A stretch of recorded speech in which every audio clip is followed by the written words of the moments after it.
So hello everyone and welcome back to my another exciting video जिसमें कि आज हम लोग करने जा रहे हैं हमारी क्लास 11th की बायोलॉजी से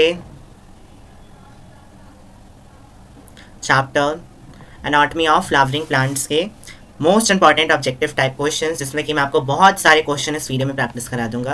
आप देख भी सकते हैं 52 तो हमारे नॉर्मल क्वेश्चंस हैं एंड देन 5 हमारे मोस्ट इंपॉर्टेंट PYQs भी यहीं पर ही सिलेक्टेड है। वैसे PYQs बहुत सारे होते हैं लेकिन यहाँ पे इंपॉर्टेंट वाले ही दिए गए हैं क्योंकि बाकी सारे क्वेश्चंस आपके ऑलरेडी ऊपर वाले क्वेश्चंस में कवर हो जाएंगे। सो हम ट्राई करेंगे कि हम जब क्वेश्चन सॉल्व करें तो उसके साथ ही हम लोग उसके जो रिलेटेड जो भी आपको चीज़ें पता होनी चाहिए इधर टॉपिक या फिर उसके आंसर के बारे में उसका एक्सप्लेनेशन वो आपको हैंड टू हैंड ही प्रोवाइड कर दिया जाएगा। सो ये वीडियो सफिशिएंट है, आप इस वीडियो को कर लेते हैं तो आप समझ सकते हैं कि आपका जो चैप्टर है वो डन हो चुका है। After the reading and explanation आप ये वाली वीडियो देख सकते हैं। It is well sufficient then. So question कराने का मेरा तरीका क्या होगा, मैं फर्स्ट ऑफ ऑल आपके सामने कुछ क्वेश्चन शो करूंगा एंड जो भी क्वेश्चन मैं आपको शो करूंगा then I will tell you to pause the video and think of the right option in your mind. आप अपने दिमाग में उस क्वेश्चन का सही आंसर सोचेंगे एंड देन आप वीडियो को ओपन करेंगे दोबारा एंड आपको आंसर मैं फिर समझा ही रहूँगा। मीन्स पहले आपको खुद से ट्राई करना है हर क्वेश्चन के आंसर या फिर उसके बारे में जो भी चीज़ आपको पता है ताकि आप अपना टेस्ट खुद से ले पाएँ। सो सबसे पहले I want you to solve question number 1 and 2 which is are in front of you. Video को पॉज करिए एंड देन इनके आंसर्स अपने माइंड में थिंक करिए and then I am going to expose और tell you the answers. So answers are in front of you. अब इनको हम समझ भी लेते हैं। पहला क्वेश्चन कह रहा है that meristematic tissues are composed of mature cells, no. Fully differentiated cells, no. Cells cannot divide, no. Immature cells with power to divide. So यही हमारा सही ऑप्शन बनता है क्योंकि हम सबको पता है that meristematic tissues are the active site for mitotic division. यहीं पर से ही सारे जो कि सेल्स है वो न्यूली फॉर्म करे जाते हैं एंड देन इनसे ही हमारे जो परमानेंट टिश्यू है वो बनते हैं। तो यही वो साइट है जहाँ पे माइटोटिक डिवीजन होके न्यू सेल्स का फॉर्मेशन होने वाला है। So they have the cells immature cells जिनमें की पावर है डिवाइड करने की। इस तरीके से पूरा एक्सप्लेनेशन दिया जाने वाला है एंड जहाँ पे आपको लगे कि आपको पहले से इसके बारे में पता है तो आप उसके एक्सप्लेनेशन को स्किप करके अगले क्वेश्चन पे ट्रांसफर कर सकते हैं। क्वेश्चन नंबर 2 की बात करें तो एक लेबलिंग का ही क्वेश्चन था, इसमें एक्सप्लेनेशन के आस पर नीड नहीं है। एक पार्ट जो है वो हमें पता है कॉर्टेक्स दिखाता है, B part is protoderm and C part is root cap. इसमें कोई एक्सप्लेनेशन की नीड थी नहीं। Now you need to solve question number 3, 4 and 5। I am going to show all the 3 questions in front of you and इन तीनों के ही answers आपको एक साथ ही बता दिए जाएंगे। Solve them and think of the answers by pausing the video. I am going to show the answers then. So here answers are in front of you. Third question again मैं कहना चाहूँगा diagram based था, इसमें आप लोगों को diagram पहचानने थे कि आखिर इसमें दिखाया क्या क्या गया है। क्वेश्चन यहीं तक ही है। जस्ट सेकेंड एक बार मैं आपको बता दूँ कि कंफ्यूज नहीं होना है। क्वेश्चन आपका यहीं तक ही है, उस साइड में दूसरे क्वेश्चन हैं आपके। क्वेश्चन बस ये थर्ड वाले हाथ से लेके यहाँ तक है, फोर्थ वाले हाथ से यहाँ तक और फिफ्थ वाले हाथ से यहाँ तक है। थर्ड क्वेश्चन में पहला पार्ट हम सबको पता है लीफ प्रिमोडियम होता है। बी दिखा रहा है शूट एपिकल मेरिस्टेम को, शूट एपिकल मेरिस्टेम से भी आप लोग पहचान सकते हैं, सबको हमें पता ही होता है। एंड सी क्या होती है, एक्सिलरी बर्ड होती है। आई होप ये थर्ड क्वेश्चन में तो आपके पास कोई डाउट रहा नहीं होगा। फोर्थ क्वेश्चन हम लोग देख लेते हैं, इंपॉर्टेंट इसकी थ्योरी मैं आपको बताऊंगा क्योंकि इसमें कई बच्चे बी और सी में भी कंफ्यूज हो सकते हैं। तो फोर्थ क्वेश्चन कह रहा है both apical meristem and intercalary meristem are dash meristem. हमें बताना है कि आखिर ही होती क्या क्या है एपिकल मेरिस्टेम और इंटरकैलरी मेरिस्टेम। तो ये दोनों होती हैं हमारी प्राइमरी मेरिस्टेम। क्यों, इसका रीज़न क्या होता है? देखिए जो प्राइमरी मेरिस्टेम होती है वो ऐसे मेरिस्टेमेटिक टिश्यूज़ होते हैं जो कि डिराइव करे जाते हैं directly from the meristem of embryo and depending upon the position जो प्राइमरी मेरिस्टेम है वो 3 टाइप्स की होती है। तो आप बताइए जल्दी से कौन कौन सी। Number 1 apical, number 2 intercalary and number 3 lateral. तो इस वजह से जो एपिकल और इंटरकैलरी है वो प्राइमरी मेरिस्टेम के पार्ट होते हैं। तो ये थ्योरी थी जितनी भी आपकी एनसीईआरटी में थी आपको बता दी गई है। इस वजह से आपको देखिए रिलेटेड घुमा के क्वेश्चन पूछे जाते हैं लेकिन हम लोगों को भटकना नहीं है, हम लोगों को समझना है। The growth of roots and stems in the length with the help of apical meristem is called. अभी मैंने आपको यही क्वेश्चन समझाया एपिकल मेरिस्टेम से रिलेटेड। सो इसका आंसर भी अगेन प्राइमरी ग्रोथ ही होगा क्योंकि वो किससे डिराइव्ड है, प्राइमरी मेरिस्टेम से डिराइव्ड है, तो उसकी ग्रोथ भी प्राइमरी ग्रोथ ही होगी। Now you need to solve question number 6, 7 and 8। पूरे क्वेश्चन आपको यहाँ पे मैं दिखा रहा हूँ। क्वेश्चन नंबर 6, 7 और 8 आप लोग यहाँ से देख सकते हैं। अगर दिख नहीं रहा है तो जूम इन कर लीजिएगा, जूम इन का ऑप्शन आप सबके पास अवेलेबल है। तो जूम इन करके जल्दी से क्वेश्चंस को रीड करिए, आंसर सोचें and then answers will be revealed. Answers आप लोग चेकआउट कर सकते हैं, स्क्रीन पे आंसर शो कर दिए गए हैं। 6 का आंसर है बी, 7th का आंसर है सी एंड 8th का आंसर है बी। तो सबसे पहले 6th क्वेश्चन की तरफ हम लोग देखते हैं। 6th क्वेश्चन आखिर कह रहा है। सी, vascular cambium and cord cambium are the examples of lateral meristem. अब इसमें तो देखिए समझाने की नीड ही नहीं थी, इसमें तो आप लोगों को याद होना चाहिए कि एग्जांपल्स होते क्या क्या है, किसके क्या क्या हैं। लेटरल मेरिस्टेम के एग्जांपल्स हम सबको पता है, फैसिकुलर, वास्कुलर कैम्बियम और या फिर इंटरफेसिकुलर कैम्बियम या फिर कॉर कैम्बियम, ये सभी एग्जांपल्स होते हैं लेटरल मेरिस्टेम के। ये वाली बात आई होप आप सब लोग जानते होंगे। क्वेश्चन नंबर 7 देखते हैं, increase in girth of plant as a result of the activities of primary and secondary lateral meristem is called secondary growth. Why? Because ये सेकेंडरी लेटरल मेरिस्टेम कर रहा है। जैसे कि क्या हो गए वेस्कुलर कैम्बियम में भी जो हमने ऊपर देखे थे, कॉर कैम्बियम। अब जब ये सेकेंडरी लेटरल मेरिस्टेम्स की हेल्प से हो रहे हैं तो उनकी ग्रोथ भी कैसी होगी, सेकेंडरी ग्रोथ ही होने वाली है। Dash is a living mechanical tissue. Again diagram based question हमें पता होना चाहिए, लेकिन होता क्या है, कई लोग ए और बी कराते हैं लेकिन ये ऑप्शन गलत है, इसका आंसर है बी। ए नहीं हो सकता है, वो लिविंग नहीं होते हैं, बी वाला होगा लिविंग। अब अगर आप लोगों को थोड़ा सा भी आता तो एक बारी सोच के देखिए कि आखिर बी वाला डायग्राम है किसका। अगर आपने कॉलन कायमा सोचा then you are absolutely right. A वाला डायग्राम पैरन कायमा का है और बी वाला जो डायग्राम है वो कॉलन कायमा का है। सो अगर आप यहाँ तक पहुँच चुके हैं देन आप, आई होप आप सब को ये आंसर आ चुका होगा। आप लोगों ने चैप्टर ख़त्म कर दिया है तो आपको ये डायग्राम तो पता ही होना चाहिए। चलिए अब प्रोसीड करते हैं टुवर्ड्स क्वेश्चन 9। ये लास्ट क्वेश्चन है इस पेज का, जल्दी से आंसर इसका सोच लीजिए। सो इसका आंसर है option number C, at the corners या फिर एंगल। एंगुलर थिकनिंग्स भी इनको बोला जाता है, किनको, कॉलन कायमा के एंगल्स पे जो थिकनिंग्स होती हैं। तो यही था हमारा क्वेश्चन नंबर 9। अब प्रोसीड करते हैं टुवर्ड्स क्वेश्चन 10, 11, 12, 13 एंड 14। इस साइड के सारे क्वेश्चन आप लोगों को सॉल्व करने हैं, जिसमें कौन कौन से क्वेश्चन आ रहे हैं, क्वेश्चन 10 to 14 एक साथ सारे सॉल्व कर दीजिए एंड वीडियो को पॉज करके सॉल्व करना है। आंसर तो देन रिवील होकर उसका एक्सप्लेनेशन आपको दिया ही जाएगा। So answers are in front of you, देख लीजिए आंसर्स को। अब 13 और 14 क्वेश्चन तो मुझे लगता है आपको मुझे बताने की ज़रूरत नहीं है, क्योंकि ये तो बिल्कुल ही सिंपल क्वेश्चन है, इनके आंसर तो आप क्विकली निकाल ही देंगे। मैचिंग के क्वेश्चन तो वैसे भी बहुत ईजी होते हैं और ये वाला तो और ही ईजी, इसमें सामने आपको उसके बारे में बताया ही हुआ है।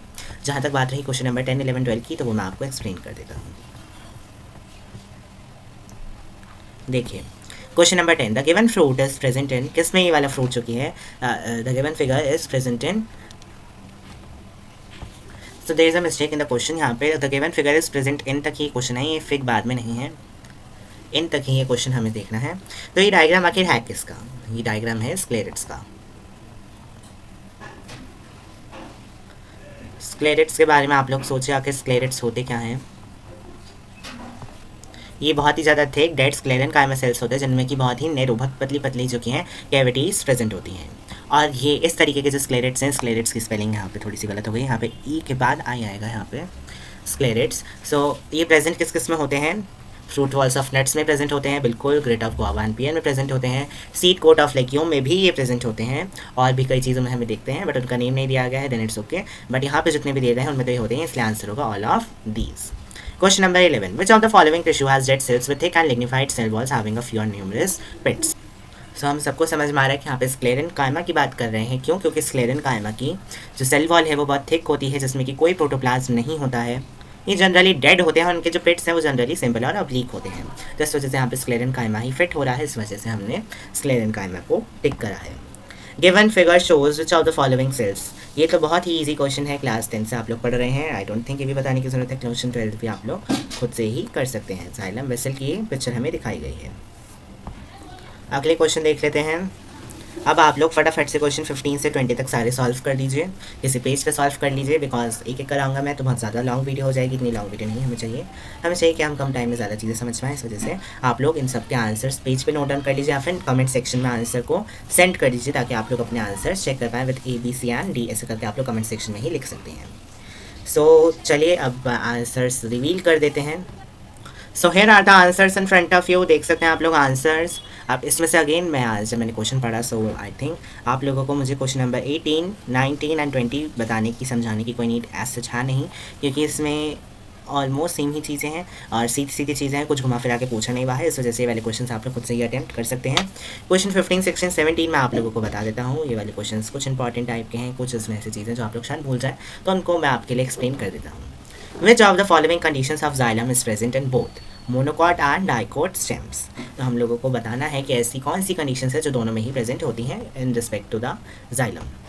तो देखिए अगर हम लोग पोजीशन की बात करें प्रोटोजाइलम की with the relation to metaxylem, तो हम पाएंगे कि जो जाइलम है वो दो तरीके के हो सकते हैं, एग्जार्च एंड एंडार्च, जो कि हमें अपने ऑप्शन में दिखाई भी दे रहे हैं, एंडार्च और एग्जार्च यहाँ पे। लेकिन एंडार्च कंडीशन में क्या होता है, जो प्रोटोजाइलम होता है वो अंदर की साइड होता है और मेटाजाइलम जो है वो बाहर की साइड होता है, जैसे कि हमें स्टेम्स में देखने को भी मिलता है। तो ऐसी कंडीशन ही हमें दोनों में देखने को मिलती है, इस वजह से हमने एंडार्च जो कि है उसको हमने सही ऑप्शन के में टिक कर दिया है। वहीं एक्सार्च कब होता है, जब दोनों में हमें क्या देखने को मिलता है कि जो मेटाजाइलम है वो अंदर है और जो प्रोटोजाइलम है वो बाहर की तरफ फ्लाई कर रहा है। आई होप ये बात आपको क्लियर होगी। क्वेश्चन नंबर अब हम लोग 16 की तरफ प्रोसीड करते हैं। 16 को समझते हैं। Read the following statements and select the correct ones. Phloem parenchyma is absent in most monocots. This is absolutely correct. Gymnosperms lack tracheids and vessels. No, gymnosperms के पास होते हैं। Gymnosperms lacks companion cells. ये बात बिल्कुल सही है। इनके पास कंपेनियन सेल्स ना होके क्या होते हैं, एल्ब्यूमिनस सेल्स, और इनके पास वेसल्स भी नहीं होते हैं।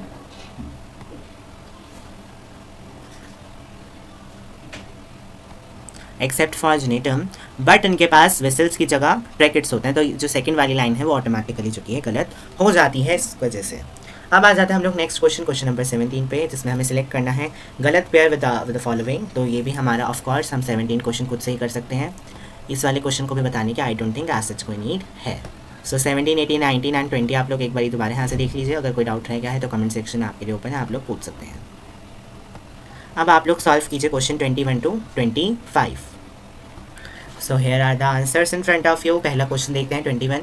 हमें मिसमैच पेयर देखना है। ट्राइकोम्स ऑफ कोर्स होने वाले हैं। क्यों ट्राइकोम्स इसका आंसर होगा। ट्राइकोम्स जो कि हैं वो आउटर लेयर्स होती हैं।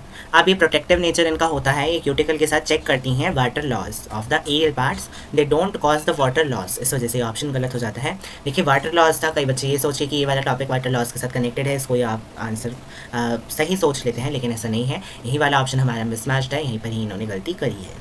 22 क्वेश्चन देखते हैं। Which of the following tissue systems constitute bulk of the plant body. कौन से सबसे ज़्यादा कंस्टिट्यूट करते हैं, ग्राउंड टिश्यू सिस्टम। वाई, क्योंकि इसमें प्लांट बॉडी के सारे ही टिश्यू आ जाते हैं except for the vascular tissue and epidermal tissue. तो इस वजह से ये जो कि है bulk of the plant body constitute करते हैं। आप लोग देख भी सकते हैं ए और सी अलग से ही दिया गया है, क्योंकि ये दोनों ग्राउंड टिश्यू सिस्टम में आते ही नहीं हैं। इनको छोड़ के लेकिन बाकी सारे जितने भी हैं वो उसी में ही आ जाते हैं। 23 की तरफ हम लोग देखें। So in dash vascular bundle a strip of vascular cambium is present in between the xylem and phloem. तो ये तो ओपन ही होते हैं, इसमें आज तक एक्सप्लेनेशन की कोई नीड है नहीं इसको, इसलिए इसको आप लोगों को याद ही करना है, समझना ही था। Radial vascular bundles characteristically occurs in, किस में अकर करते हैं ये लोग, मोनोकॉट्स एंड डाइकॉट्स में, क्योंकि roots xylem and phloem bundle जो कि है अरेंज्ड होते हैं ऑन डिफरेंट रेडियाई, जिसको कि हम लोग रेडियल वैस्कुलर बंडल्स बोलते हैं। Casparian strips are the bundle of thickenings present on dash wall of endodermis. कौन सी वॉल पे होते हैं। अब एंडोडर्मिस जो कि है वो सबसे इनर मोस्ट लेयर जो कि है होती है, और इसमें टाइटली पैक्ड बेरल सेल्स जो कि हैं वो प्रेजेंट होते हैं। अब रेडियल और जो टेंजेंशियल वॉल्स अगर इसकी होंगी तो उससे क्या होगा, उससे थिकनिंग हो जाएगी ऑफ लिग्निन, क्यूटिन, सुबरिन, और वो भी स्ट्रिप्स के फॉर्म में। इस वजह से ये वाले इसकी जो वॉल्स कैसी होती हैं, रेडियल एंड टेंजेंशियल। अब आप लोग सॉल्व कीजिएगा question 26 to 30 means entire page आप लोग सॉल्व कीजिए, अब बचा हुआ जितना भी है, और इस पेज को भी हम लोग फिर फिनिश करते हैं जल्दी से। Here is the complete page in front of you. Again comment section में आप लोग अपने आंसर्स लिख सकते हैं ताकि आप लोग चेक कर पाएँ अपने आंसर्स को। So here are the answers in front of you. 30 question अगर आपने ट्राई करने का कोशिश करा था, सो आई नो कि वो 30 क्वेश्चन अभी हो नहीं पाया होगा, क्योंकि इसके ऑप्शंस जो कि हैं वो नीचे चले गए हैं अगले पेज पे, तो वो हम नेक्स्ट पेज पे कर लेंगे। तब तक आप क्वेश्चन नंबर 29 तक अपने आंसर चेक कर लीजिए। तो सबसे पहले मैं आपको बता दूँ क्वेश्चन नंबर 26, 27 और 28 आई डोंट थिंक कि आप लोगों को मुझे बताने की नीड है, ऑलरेडी अंडरस्टूड है सारे क्वेश्चन, फैक्ट्स हैं, पॉइंट्स हैं, याद करने वाली चीज़ें, समझाने की चीज़ नहीं है।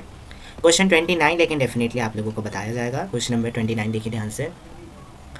Following table summarise the different between a monocot and a dicot root based on the following characters. ये सारे हमें करेक्टर्स दिए गए हैं और इनके बेसिस पे मोनोकॉट और डाइकॉट का हमें डिफरेंस दिया गया है। तो हमें बताना है इनकरेक्ट डिफरेंस और सिलेक्ट करने हैं वही वाले ऑप्शन। मीन्स इन टोटल हमें गलत वाले जो ऑप्शन है 1, 2, 3 और 4 में से वो हमें ढूंढने हैं। तो आंसर है इसका 3rd एंड 4th। कैसे, अब देखिए पिथ की बात करें तो ये वाइस वर्सा होगा, ये वाला इधर और ये वाला पॉइंट इधर होना चाहिए था, इन्होंने यहाँ पे ये वाली गलती करी है, और अगेन यहाँ पे ये वाली गलती और ये वाली गलती करी है। तो इस वजह से ऑप्शन गलत है और बाकी दोनों सही हैं। अब आप लोग सॉल्व कर दीजिए। क्वेश्चन नंबर दिखा देता हूँ मैं स्क्रीन पे। क्वेश्चन नंबर 30, 31, 32 एंड 35, ये जितने भी क्वेश्चन दिख रहे हैं जल्दी से आप लोग सॉल्व करिए। तो क्वेश्चन नंबर 30 के और 31 के 32 और 35 के आंसर्स आपके सामने हैं। क्वेश्चन नंबर 30 की मैं बात करूँ तो ये तो क्वालिटीज़ ही हैं, आप सबको पता ही होंगी। 1 2 3 4 क्वालिटीज़ डाइकॉट स्टेम की होती हैं।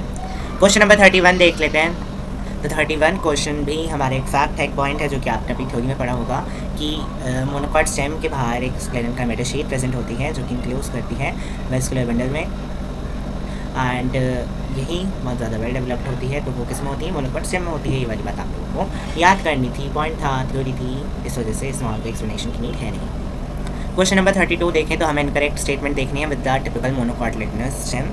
तो डी ऑफ कोर्स गलत हो जाएगा। क्यों? क्योंकि ग्राउंड टिश्यू जो कि है वो मास ऑफ सिमिलर सेल्स होता है, और जब सिमिलर सेल्स हैं तो वो क्यों डिफरेंशिएट करेंगे in the cortex, endodermis, pericycle and pith. तो ये बात ऑटोमेटिकली ही गलत हो जाती है ग्राउंड टिश्यू, क्योंकि मास होता है ऑफ सिमिलर सेल्स।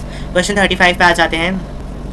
तो देखिए जो डॉर्सोवेंट्रल लीफ है वो जनरली कैसी होती हैं?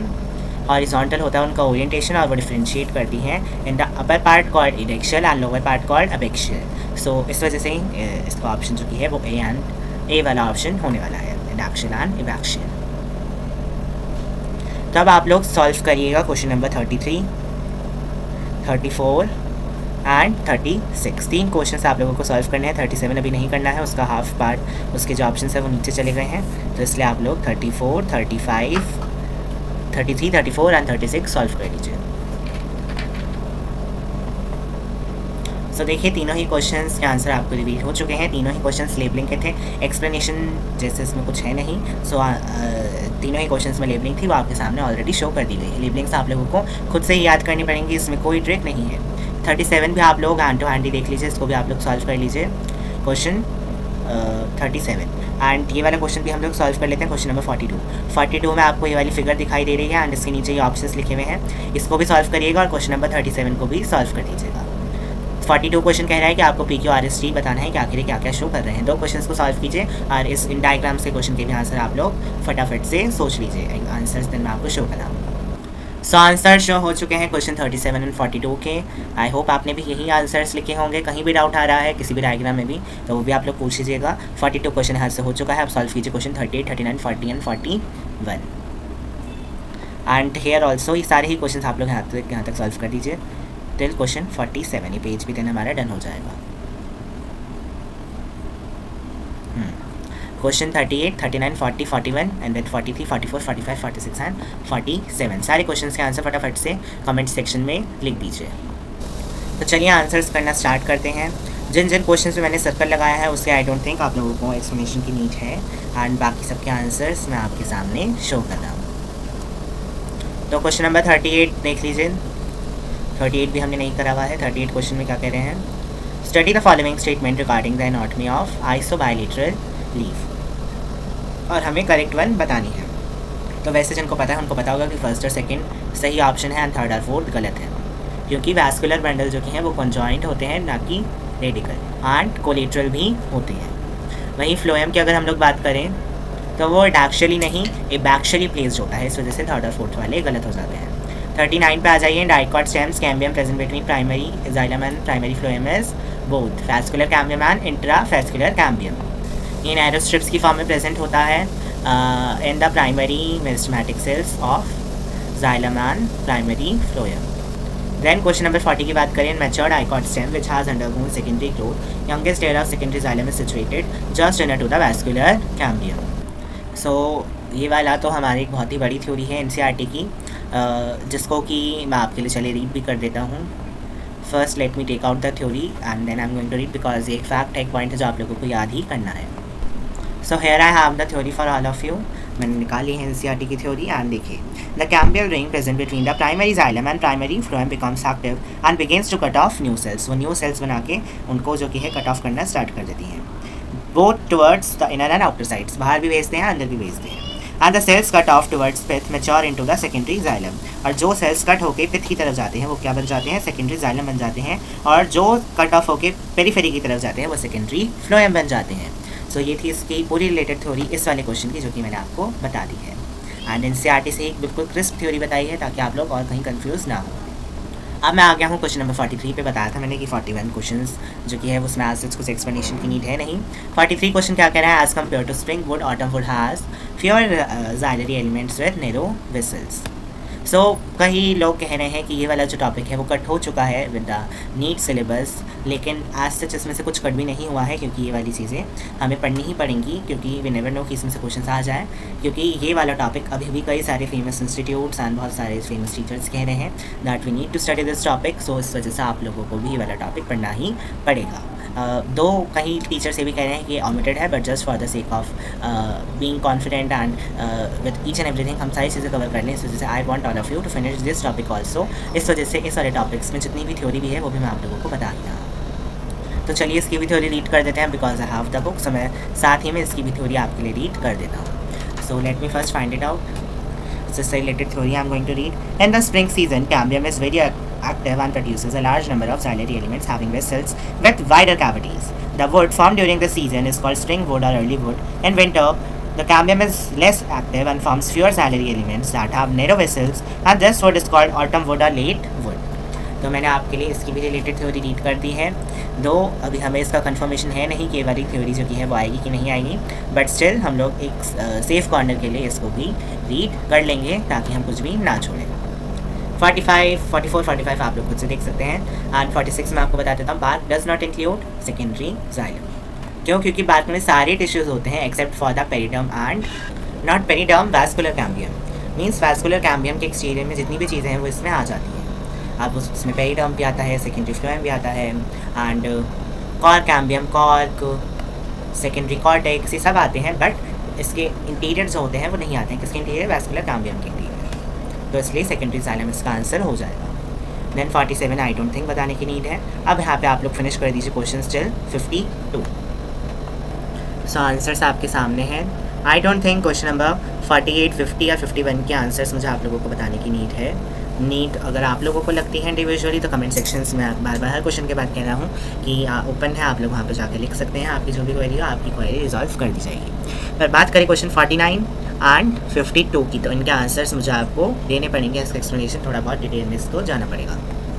During secondary growth in a dicot root cork cambium is form by the activity of pericycle. तो देखिए पेरीसाइकिल लेयर डायरेक्टली या फिर इनडायरेक्टली कहीं ना कहीं जो कि है बहुत ज़्यादा डिविजन्स करेगी और कन्वर्ट कर लेगी खुद को एक सेकेंडरी मेरिस्टेम में, और उस सेकेंडरी मेरिस्टेम को ही हम लोग कॉर कैम्बियम कहते हैं। इस वजह से इसका आंसर पेरीसाइकिल हो जाएगा।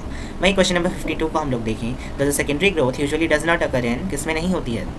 अब देखिए सेकेंडरी ग्रोथ होता क्या है, it is the increase in the thickness of root और stem due to the activity of lateral meristem. लेकिन मोनोकॉट्स की स्टेम और रूट्स फिर भी हमें सेकेंडरी ग्रोथ नहीं दिखाएंगे। क्यों? It is due to the absence of vascular cambium. Vascular cambium के एब्सेंस की वजह से इनके अंदर हमें सेकेंडरी ग्रोथ नहीं दिखने वाली है। तो यही थे हमारे 52 ऑब्जेक्टिव क्वेश्चंस। अब मैं आपको शो कर देता हूँ हमारे PYQs जो भी हम लोगों को पढ़ने हैं। So just a second. सो ये रहे सारे प्रीवियस ईयर क्वेश्चंस आपके सामने। अब आपको क्या करना है, जितनी भी नॉलेज मैं आपको अभी तक दे चुका हूँ सारी नॉलेज अब आप लोग अपनी अप्लाई कर दीजिए। और अब मुझे पता है कि अगर आपने ईमानदारी से सारे क्वेश्चंस खुद से करे हैं, मेरी वीडियो के 52 क्वेश्चंस आपने अगर कर दिए हैं तो आप लोग यहाँ के 5 क्वेश्चंस बड़े इजीली खुद से कर पाएंगे। सो ये आपका टास्क है कि आप लोगों को ये वाले 5 क्वेश्चंस जो कि हैं कमेंट सेक्शन में लिखने हैं। इनके आंसर्स मैं डिस्क्रिप्शन बॉक्स में डाल रहा हूँ। आप लोग बोलेंगे तो कमेंट में भी आपके लिए टिक या क्रॉस बन के आ जाएंगे, लेकिन आपको इन क्वेश्चंस के आंसर खुद चेक करने हैं। यहाँ पर वीडियो में इसका कोई एक्सप्लेनेशन नहीं दिया जाएगा। डिस्क्रिप्शन बॉक्स में आंसर डाल दिए जा रहे हैं, लेकिन स्टिल अगर आप लोगों ने ईमानदारी से करें तो इन 5 क्वेश्चन के आंसर आप लोग खुद से एक बार ट्राई कीजिए और देखिए कि आपको सच में चैप्टर आ चुका है या नहीं आया है। और अगर अभी भी नहीं हो पाता है then you need to practise more for it. So और फिर और क्वेश्चंस चाहिए हो या फिर अगर आपके कितने गलत हुए कितने सही हुए, ये सारे आंसर्स आप लोग कमेंट सेक्शन में बताएंगे ताकि उसी अकॉर्डिंग मैं अपने और कंटेंट या फिर और वीडियोस डाल सकूँ। I will get to know कि आपको अभी और क्वेश्चंस की नीड है या नहीं है। बट तब तक के लिए ये वीडियो यहीं पर अब हम लोग एंड करते हैं। मिलेंगे अपनी नेक्स्ट वीडियो में। इन 52 क्वेश्चंस को संभाल के रख लीजिएगा, बहुत ज़्यादा इंपॉर्टेंट है। पूरा चैप्टर इसमें मैंने आपके लिए ख़त्म करवा दिया है। एंड इन 5 क्वेश्चन से तो बिल्कुल ही अगर ये आप कर देते हैं तो मीन्स आपका ये चैप्टर पूरी तरीके से डन हो गया, प्रोसीड कर सकते हैं विद द नेक्स्ट चैप्टर। सब मिलेंगे अपनी नेक्स्ट वीडियो में। Then good bye.